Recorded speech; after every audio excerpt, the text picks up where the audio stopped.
Hey everyone, how's it going? So, what am I working on now? I was working on the Hornet. I was putting air in the tires. I'm making a separate video on that. I'll explain that later. Or I'll explain it in the video that you see with me putting air in the tires. Anyway, so I know I have to do welding and stuff like that. And I have an old Miller MIG welder that needs some work. It doesn't work right. And I think I know what the problem is. But I also wanted a newer welder, something that I could use with 110.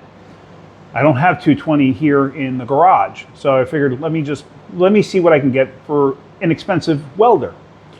So I came across this one on Amazon. So I figured it was like 150 bucks. So it's like, let me try it, see what happens. And I also found out that I had a $200 gift card way back when from Christmas. It was an Amazon gift card, so I'm like, what the heck, may as well use it, right? So I went and I bought this, and here it is. Best Arc MIG 145. There's your list of accessories, there's your description, whatever. It holds 30, 35, and 40. It's a stick welder, a lift TIG welder, and a MIG welder. It can also do gas and gasless. Now, I don't like lift TIG. To me, it doesn't work all that great. It works, but I'm not a fan of it, so I will probably never use the TIG welder portion of this welder. I just wanted it for very light duty stuff around the house. And the fact that it's a 110, what the heck. So let me actually open this thing up and see what it actually looks like. I mean, it looked good in the Amazon ad. Well, we'll see. So let's get her opened.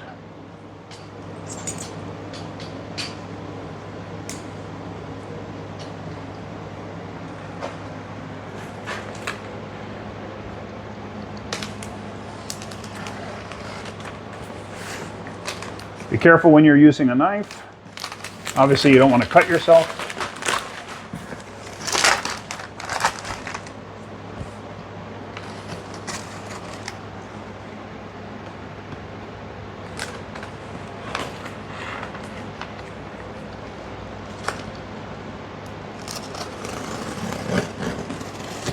I thought it was kind of funny when I realized I had that gift card.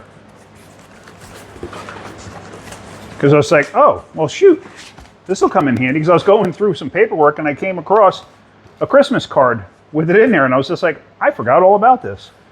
So it's actually a pretty cool color.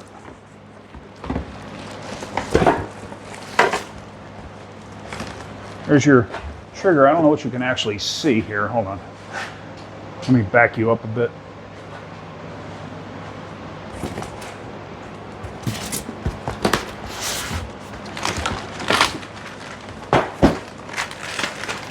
All right, so that's pretty much the contents of the bag, of the box rather. So it's bagged up nicely. I tell you what, this thing is pretty lightweight considering. I don't know how this thing is supposed to open. There's a screw here on the side that probably has to come off in order for you to actually open it. Let's see.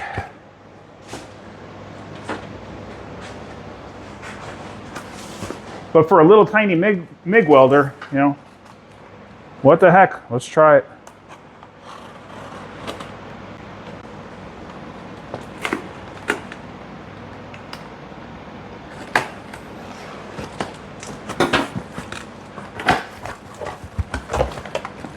All right, so in this box, they give you instruction manual. They give you different bits and pieces that you need.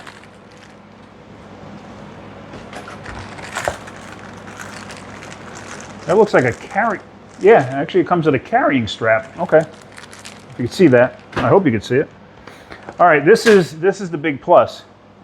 A 220 to 110 adapter.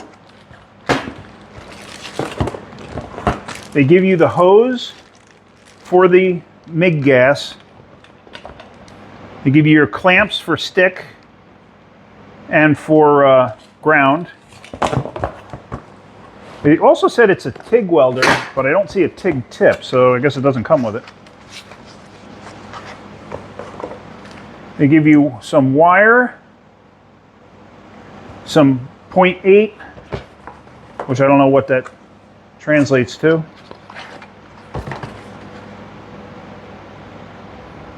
And some this is flux core. This is gasless, for gasless welding, which I will probably never do. So, all right, let me get a pair of snips. Oh, actually, now I see. There's actually two of these clips on each side, and then you open it up. Oh, okay, so it just takes the small, it will only take the small reels. So that's fine. Interesting. Okay, now, the kit does not come with a regulator or anything. I went and I picked up a regulator. I'm also going to use the cart from my Miller, which is actually a Mac cart, even though I hate Mac. But yeah, so let me get myself prepared here. I'm going to back you up even more. I usually don't like doing unboxing videos, but I figured I would just show you what I got. So you're going to be just as surprised as me if this thing works halfway decent. But I get surprised quite often where I buy something that's, you know, I don't think is going to be all that great, and it turns out it's pretty darn good.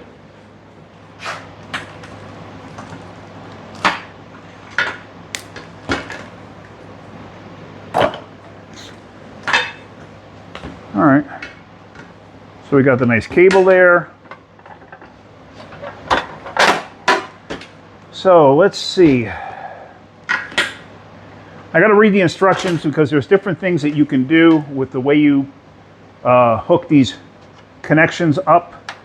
So I got to see, because I'm only going to use this thing for MIG and light duty MIG at that. But let me look into this a little bit. Let me actually read the instructions, find out what I got to do, and then we're going to go from there. All right? Sounds like a plan. Okay, so I got it sitting on my cart here that I already had. And what you got to do is you got to hook the ground cable up. And if you look here, it tells you to go on this side, because this is a negative connection here, and on that side is a positive connection. You can actually take, it's hard for me to do this and show you at the same time, but you can take this out and switch to this side. So what we're going to do is we're going to be using this side, and the reason we're going to be using that side is because that's what it calls for. So now we're going to hook this up there. If I was going to do stick welding, they want you to reverse it. They want you to go from here to here and then put the stick welding end on there. I guess it just changes what, I guess, the way the electricity jumps from one end to the other. I have no idea. I'm not an electrician. I have no clue. So I'm going to just hook this in here. So this is going to be our grounding cable, our grounding clamp. Okay, so we're just going to set that to the side. The reason I moved over here to the wall is because I have a dedicated outlet that's over here that we're going to use. Now, that's an argon tank. I've had that for a while. I actually just had it refilled because it was empty. But we're going to hook a set of gauges up to it, regulator and gauges. So here, I had to buy this. I bought this from Harbor Freight because I was over there, because this welder does not come with one. So I bought this. So let's open this up.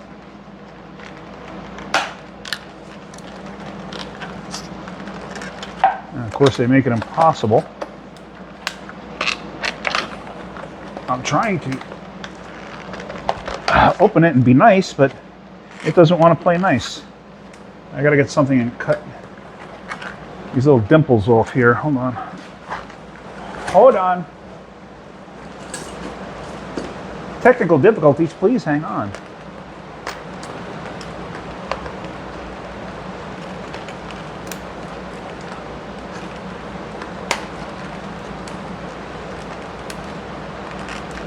Tell you what, it is raining like gangbusters outside right now.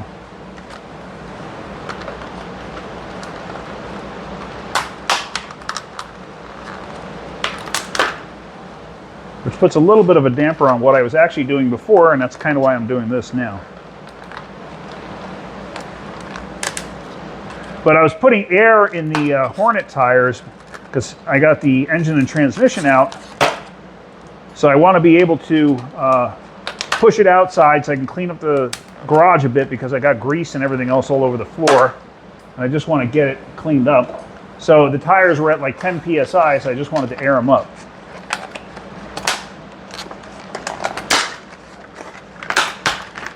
All right.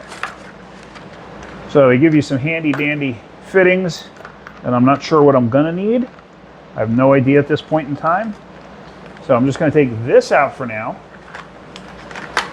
And this should screw into the tank.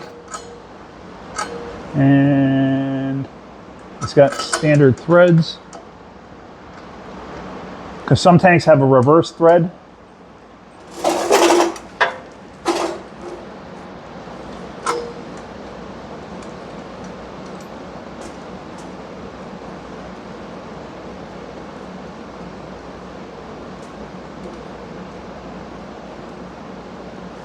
All right, so now let's just cinch that down. And now, like with anything else, you don't got to go bananas. Okay, I don't know if I was filming my arm. I hope I wasn't. Let's see. So now we have this hose that comes with the welder. I'm not sure if it fits this or not. And yes, it does. How nice is that? Let me just see what kind of a... Okay, this is just an adapter fitting here. But this has a tapered seat. So when this tightens down into there, it should self-seal. They give you Teflon tape with the welder, but there's really no reason to use Teflon tape because this stuff should all self-seal once it's tightened up.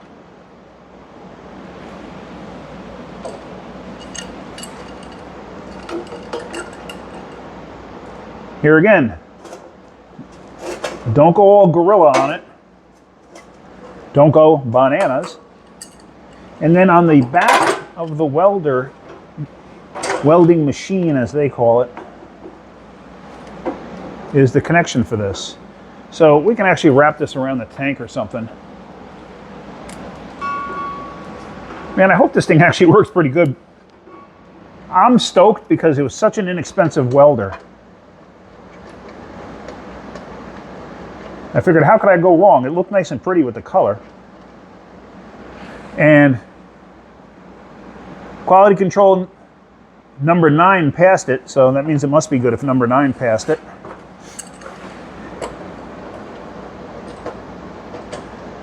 So here again, we're going to tighten this up. And once again, don't go gorilla. This fitting wasn't super tight on the machine, so that should be tight enough, I would assume. All right, so we are one step closer to the edge, and I'm about to break.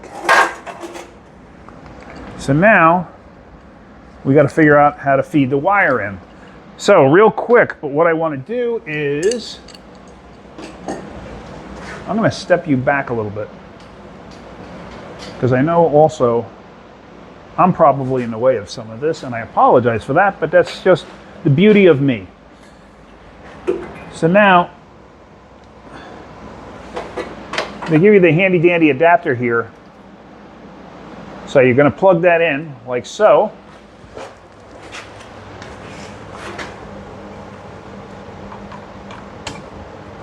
And plug it into the wall outlet like so.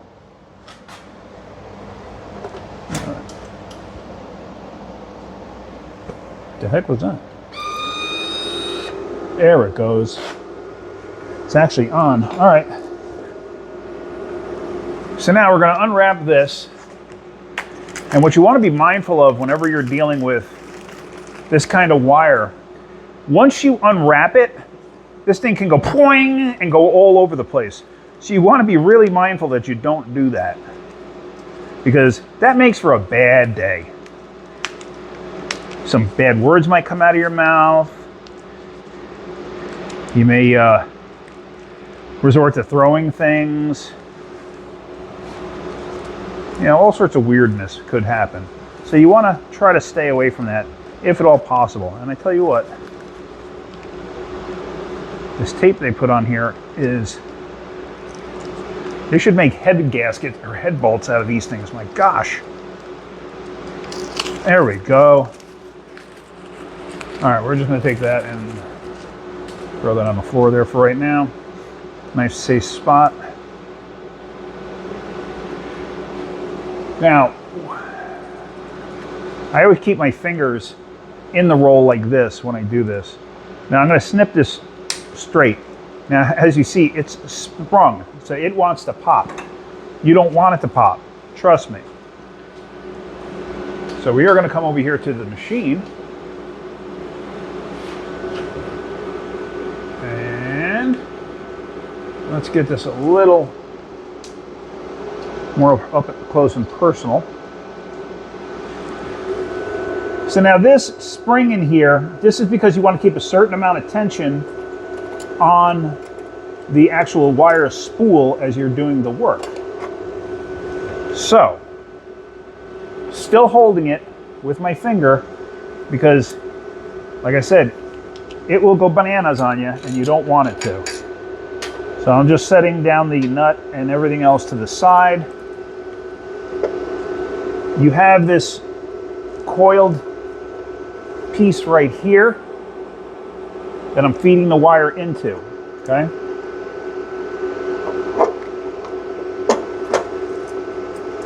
You see how that thing, as soon as I let go of it, it wants to unravel. So, you don't want it to unravel because, like I said, you're going to have a bad day.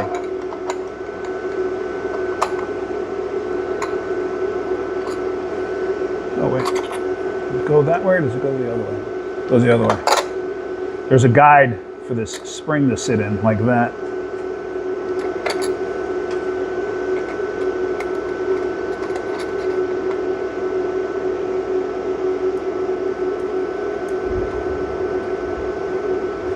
And then you put tension on it. Now the wire starts to poke through, see that? But you got to feed it into that other end. So I'm not sure if you're going to be able to see this. I'm going to try to poke it through and at least get it started. There we go. It's started.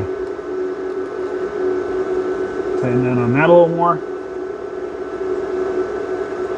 That's basically like an adjustable brake, that piece there. All right, so now this piece here is what spring loads and feeds the wire. And this holds tension. Basically, it's like a brake almost as the wire passes through. So what I will normally do, and I'm going to back everything up here a bit. I'm going to move you out a bit. Back you up even more. What I will usually do in the very beginning when I first load a spool of wire, this outer shield comes off, or sheath comes off. Take the tip out. The reason for taking the tip out is because you want the wire to feed through and not have to center itself and come through the tip. So now with it like this, and you want to try to hold the whole thing straight, there is a wire feed button inside here.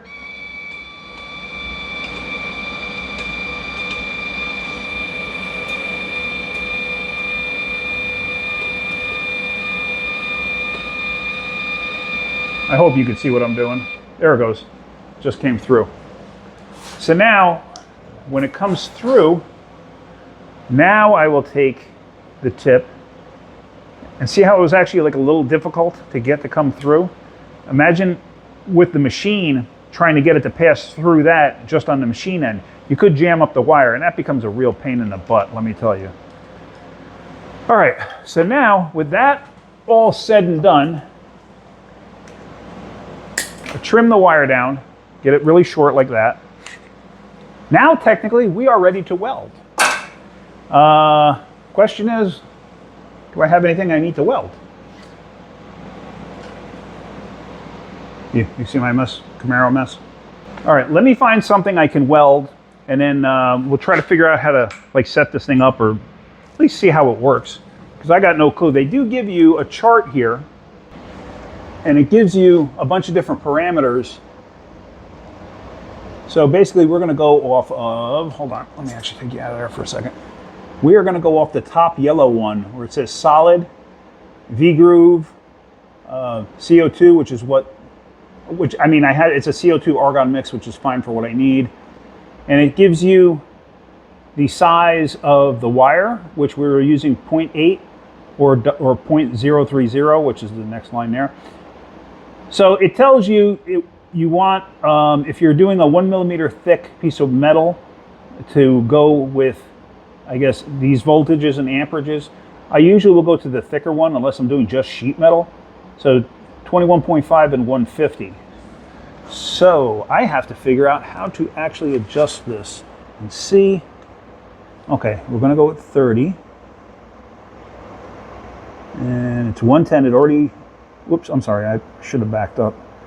I selected, see, you could select the wire thickness, and then 37, 147, or 20, or 2T40, I'm sorry, 2T40, I don't even know what in the world that means. I'm learning, you're learning, we're all learning. It's a learning experience. And we are gas, see that? And we are going to be on the MIG, and we want 21.5 volts. Okay, that's amps, so we want 150 amps. Yeah. Okay, you know why? Because it wants me to go with a thicker wire, probably? I don't know. But that does say 21.5 volts and 150 amps. So that's 20.2, so it automatically starts to set it. So I'm at the highest setting possible. All right, let's see what happens. I don't know. I tell you what, this is such a little tiny welder, and compared to my old Miller, which fit onto this stand here, that thing is like lifting a small block. It's like, the thing is unbelievably heavy. This thing weighs nothing. This thing weighs about as much as Mrs. Wrenching's purse. So that's why they give you the shoulder straps. You can carry it around. But then what do you do with the tank? You carry it like an oxygen tank? I don't know. All right, let me find something I can weld, and let's try it out. All right, so let's try this thing out. I got my welding helmet on here. Let me just show you real quick. I set the gauges to about 15 psi, or the pressure to about 15 psi, and you already know I had that set. I couldn't find anything to actually weld, so I have this that I can, this is actually a pinion holding tool that I've had for many years, and I can weld on the end of this, and that's going to be fine. Now what you want to make sure of too, do you hear that? Let me see if you can hear. I'm going to hold it up to my microphone. You heard that puff? That's the air puffing through, or the air, that's the argon puffing through. You want to make sure that it actually works. Now also make sure you don't have anything around you that's like super flammable or anything. You know, you got to be careful because you could start a fire. So let me just see how this works.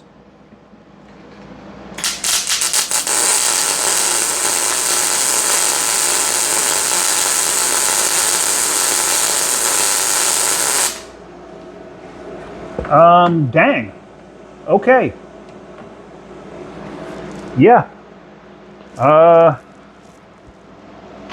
That's actually way better than I anticipated. I'll be honest with you. I don't know how that came out in the video. But yeah, that's actually way better than I anticipated. Okay, well, you're going to see me using this doing several projects. So I got to put D-rings on my trailer. Yeah. Okay, I hope that video came out. I don't know. I got to see what it looks like through the camera eye. Let me check that right now real quick before I end this. All right, so I did a quick take on the video, and the welding came through great. Yeah, so I am, just with that little bit, I'm pretty impressed. I really didn't think it was going to be that great for 150 bucks. Well, 150 bucks, and I had to buy the regulator. The regulator was 70, and then you got to get a tank for argon, which, you know, they vary depending on where you were at. I already had the tank. I actually had 2 tanks, and I believe it cost me $100 to refill them. So just something to keep in mind that, you know, the added on extra expenses gets expensive. And the new welding helmet that I purchased, you know, I bought a good one. A cheap one is a cheap one for a reason. That I got at Harbor Freight also. That was, I think, 169 bucks. And trust me when I tell you, a cheap one will make your welds look bad too. A good one will make your bad welds look good, because you know what? It actually improves your ability. It really, really does. Spend the money and buy a good welding helmet. And I'm very happy with that. So I'm going to put links in the description for this welder. I'm blown away. Very happy. So for the money, shoot. So I got, if you think about it, so for the welder, the tank, the regulator, the mask, what do I got? I got 350. I got 500 bucks into it in total.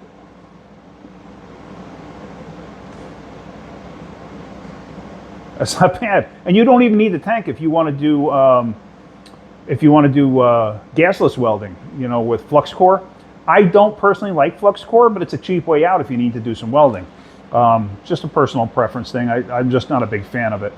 But yeah, I am thoroughly impressed that this is a 110 and it did that well. So, and it's super light. I cannot believe how light it is. All right. Well, hopefully you got something out of that video. If you did, hit that like button. If you could, please subscribe. If you look down below in the description, you will see links to Amazon products. I'm not asking you to buy anything, but if you at least give it a click, it will help me get traffic that way. If you buy something, even better. I do get a very small percentage if you buy something that I have listed there. But yeah, I'm sold on this. I'm very happy I picked this up. All right. So inexpensive can be good. You can be surprised sometimes. And so, I mean, I only did a weld this big, but I can tell you what, just by the way it felt and the way it sounded, you know, it made a nice crisp sound, you know, and that penetration looks good. At least from my standpoint. I'm not a welder, and I've said that many times in the past. But shoot, now I can fix my lawnmower too, because I got to weld the deck again. And I got to fix my trailer fenders, because they're cracked. And I got to hang D-rings. And I got to fix the rust on the Hornet. And I got a lot of things to do. All right, anyway. All right, guys, hope you got something out of my videos. If you are, hit that like button. If you could, please subscribe. All right, have a great day. Keep wrenching.